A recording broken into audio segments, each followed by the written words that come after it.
Gagasan Immanuel itu tidak berhenti pada Tuhan beserta kita. Lalu kita tepuk tangan, kita nyanyi haleluya, kita bersyukur sambil nangis-nangis dan berdoa. Salam damai sejahtera saudara-saudaraku yang terkasih, pencinta firman Tuhan. Berjumpa kembali dengan Bible Learning with Father Joseph. Saudaraku, saya sangat berharap semoga hidup Anda saat ini senantiasa disertai oleh Tuhan. Sebab apa? Kalau Tuhan beserta kita, tidak ada satupun kuasa di kolong langit ini yang bisa membuat kita takut.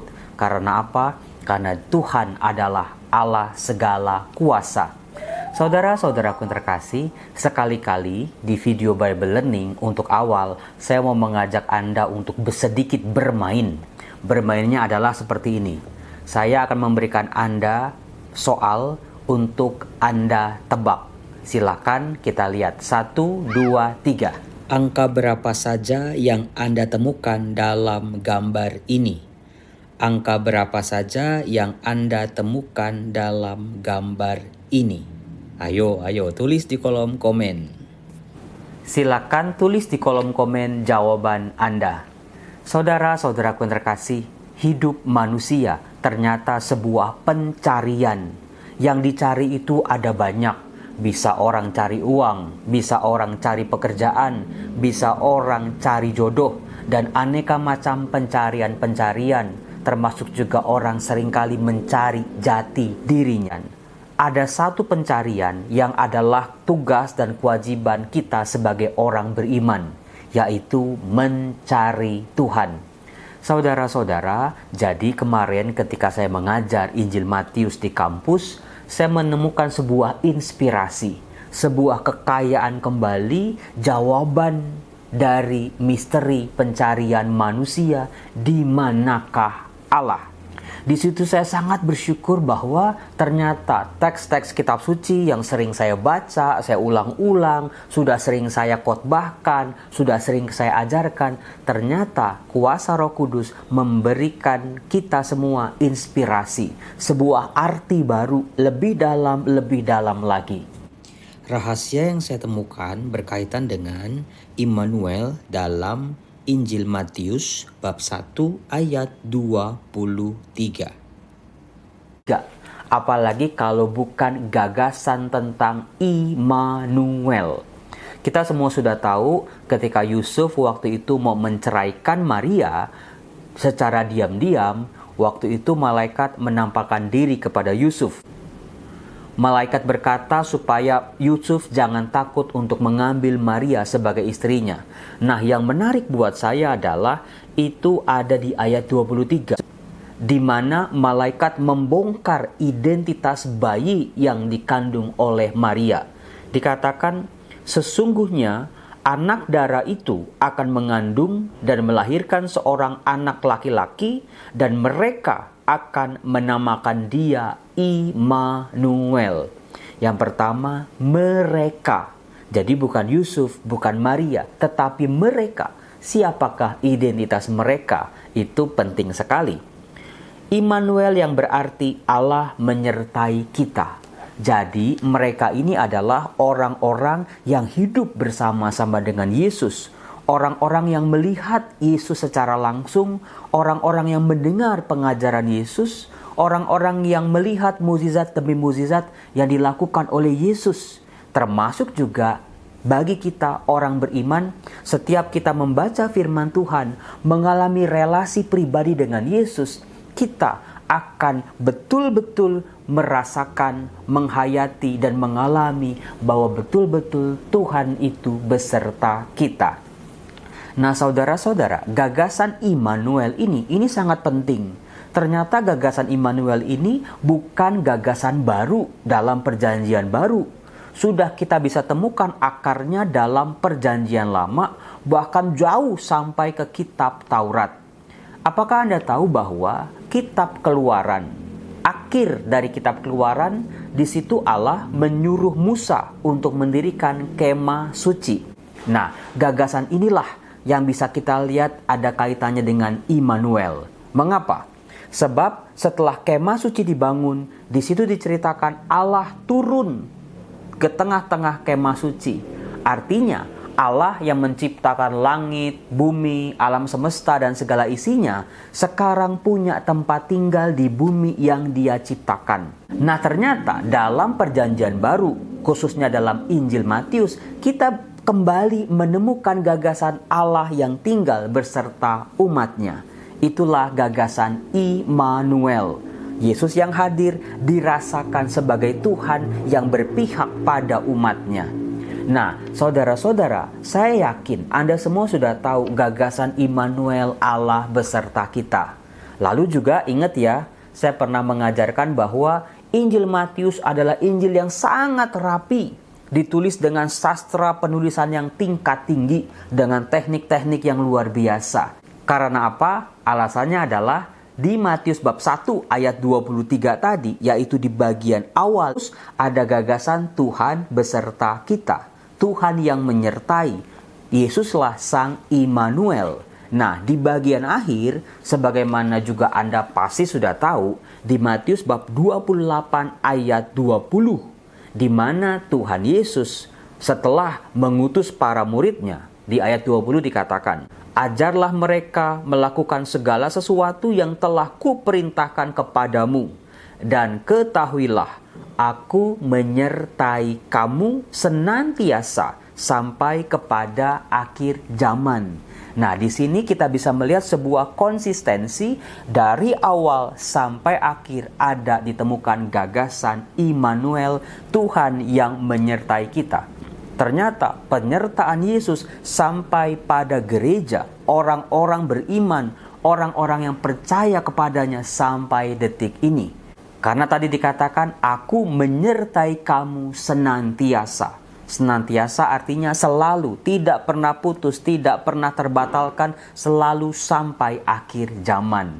Nah, saudara-saudaraku, hal rahasia yang saya temukan ketika saya membaca Injil Matius, ketika saya mengajar Injil Matius, saya temukan gagasan ini sekali lagi justru di Matius bab 25 ayat 31 sampai 46. Kisahnya lagi-lagi pasti Anda sudah pernah dengar, yaitu tentang pengadilan terakhir di mana anak manusia akan mengadili manusia-manusia di muka bumi ini.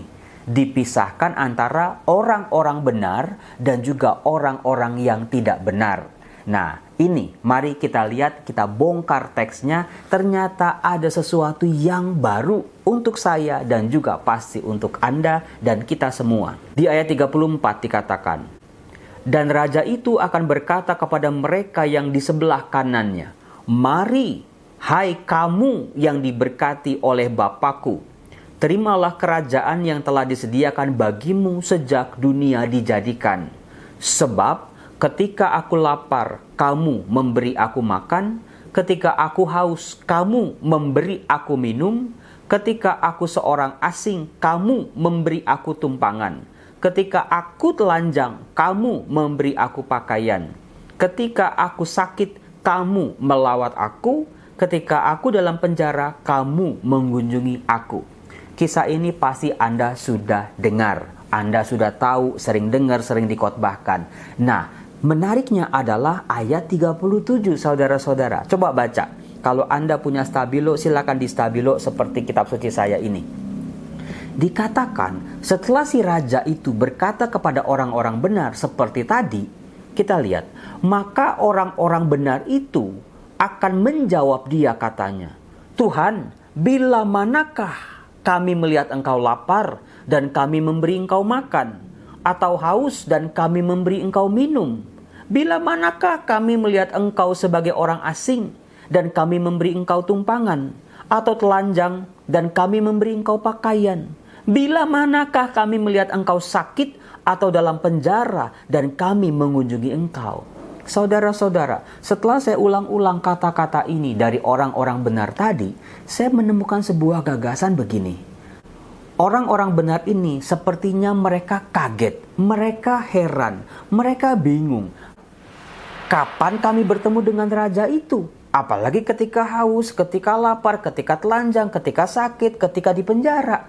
Jadi kata-kata itu lebih mencerminkan sebuah kekagetan, sesuatu yang tidak disangka-sangka. Kok kami melakukan ya? Kapan? Di mana? Kepada siapa? Itu dia. Nah, makanya di ayat 40 dikatakan, dan raja itu akan menjawab mereka, Aku berkata kepadamu, sesungguhnya segala sesuatu yang kamu lakukan untuk salah seorang dari saudaraku yang paling hina ini, kamu telah melakukannya untuk aku. Jadi saudaraku, gagasan Immanuel itu tidak berhenti pada Tuhan beserta kita. Lalu kita tepuk tangan, kita nyanyi haleluya, kita bersyukur sambil nangis-nangis dan berdoa. Ternyata tidak berhenti sampai di situ. Di mana Tuhan bisa ditemukan? Di gereja ketika merayakan Ekaristi, ketika konsekrasi, ketika terima komuni, ketika kita berdoa dalam kamar kita, ketika kita membaca firman Tuhan, ketika kita mendengar ulasan-ulasan firman Tuhan, Tuhan juga ada di situ. Dan lebih jelas lagi dari Matius bab 25 ini, ternyata Tuhan bisa ditemukan dalam diri orang-orang kecil, orang-orang lapar, orang-orang tertindas. Jadi di sini saya menemukan salah satu rahasia yang mau dibongkar dari Matius bab 25 ini adalah tujuan dari hidup manusia sebagai orang beriman, yaitu menemukan Allah yang hadir di tengah-tengah kita. Kehadiran Allah bisa sangat mengejutkan dan tidak disangka-sangka. Itu ternyata yang penting. Apa sebabnya? Kehadiran Allah yang tidak disangka-sangka seringkali mengecoh kita. Seringkali kita terlewat begitu saja. Seringkali kita tidak sadar ada Allah sebetulnya di depan kita. Tetapi karena rupanya tidak seperti Allah, tapi seperti gelandangan, orang lapar, peminta-minta, maka lewat begitu saja. Nah, saudara-saudara, itulah tugas kita sebagai orang beriman. Dalam perjalanan hidup kita, dalam pendewasaan iman kita, temukan di mana Allah dan carilah wajah Allah dalam diri mereka-mereka yang miskin, tersingkir, dan memerlukan pertolongan kita. Ternyata tugas ini bukanlah tugas yang sederhana. Apa sebabnya? Sebab kalau kita lihat di ayat-ayat sebelumnya, ternyata ada juga orang-orang yang gagal. Tidak menemukan Allah, tidak berjumpa dengan Allah, tidak menyadari kehadiran Allah yang memang sungguh-sungguh hadir menyertai hidup mereka. Buktinya dikatakan ada hamba-hamba yang jahat. Tadi dikatakan mereka tidak berbuat apa-apa untuk mereka yang miskin, kecil, dan tersingkir ini. Maka mereka membuang kesempatan emas untuk berjumpa dengan Allah dalam hidup mereka. Saudara-saudara, itulah gagasan yang luar biasa. Ternyata bukan hanya berhenti pada Immanuel, Tuhan yang beserta kita, Tuhan yang menyertai kita, tetapi kita harus mencari di mana, kepada siapa Allah bisa kita temukan, dan juga yang paling penting, apa yang bisa kita perbuat untuk mereka, di mana Allah hadir sesungguhnya buat kita. Semoga renungan ini menambah pengetahuan kita, menambah kecintaan kita pada firman Tuhan. Kita jadi tahu tujuan hidup kita sebetulnya apa. Mencari Tuhan, menemukan Tuhan, dan berbuat sesuatu untuk Tuhan dalam diri orang-orang yang memerlukan pertolongan kita. Salam, Tuhan memberkati.